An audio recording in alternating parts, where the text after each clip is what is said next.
മലപ്പുറം വഴിക്കടവിൽ 15-കാരൻ ഷോക്കേറ്റ് മരിച്ച സംഭവത്തിൽ മലക്കം മറിഞ്ഞ് മാധ്യമങ്ങളെ പഴിചാരി വനം മന്ത്രി എ.കെ. ശശീന്ദ്രൻ. അപകടത്തിന് പിന്നിൽ ഗൂഢാലോചനയുണ്ടെന്ന് പറഞ്ഞിട്ടില്ലെന്നാണ് മന്ത്രിയുടെ ഇപ്പോഴത്തെ വാദം. തന്നെ ഒറ്റപ്പെടുത്തി ആക്രമിക്കുകയാണ്, മാധ്യമങ്ങൾ തെറ്റായ വ്യാഖ്യാനം നടത്തുകയാണെന്നും മന്ത്രി മാധ്യമങ്ങളോട് പറഞ്ഞു.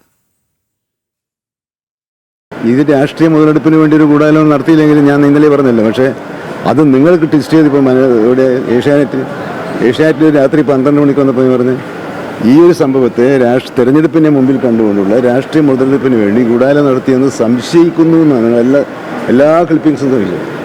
ഞാൻ രാവിലെ പത്രക്കാരെ ഇന്നലെ കണ്ടപ്പോൾ പറഞ്ഞു ഞാൻ ആരോപണം ഉന്നയിക്കുകയല്ല എന്ന് തന്നെ പറഞ്ഞിട്ടുണ്ട്. അത് പറഞ്ഞതിന് ശേഷം ഇതായിപ്പം ഗൂഢാലോചന എന്നെ ഒറ്റപ്പെടുത്തി ആക്രമിക്കാനുള്ള ഒരു ശ്രമത്തിൽ മാധ്യമങ്ങൾ ദയവായി പങ്കെടുക്കരുത്. സംഭവത്തിന് പിന്നിൽ രാഷ്ട്രീയ മുതലെടുപ്പിന് വേണ്ടിയുള്ള ഗൂഢാലോചനയാണെന്നായിരുന്നു ഇന്നലെ രാവിലെ മന്ത്രിയുടെ പരാമർശം. നിലമ്പൂരിലെ ഉപതെരഞ്ഞെടുപ്പിൽ വിഷയദാരിദ്ര്യം അനുഭവിക്കുകയാണെന്നും പ്രചാരണത്തിന് ചൂടുപകരാൻ ഉണ്ടാക്കിയതാകാം ഈ സംഭവമെന്നുമായിരുന്നു മന്ത്രിയുടെ ആരോപണം. ഇത് നിലമ്പൂരിലെ തെരഞ്ഞെടുപ്പുമായി ബന്ധപ്പെട്ട് വീണ് കിട്ടിയ ഒരവസരമായി ഉപയോഗപ്പെടുത്തിയതാണോ അവസരമുണ്ടാക്കിയതാണോ എന്നൊരു സംശയം ഉയർന്നു വന്നിട്ടുണ്ട്.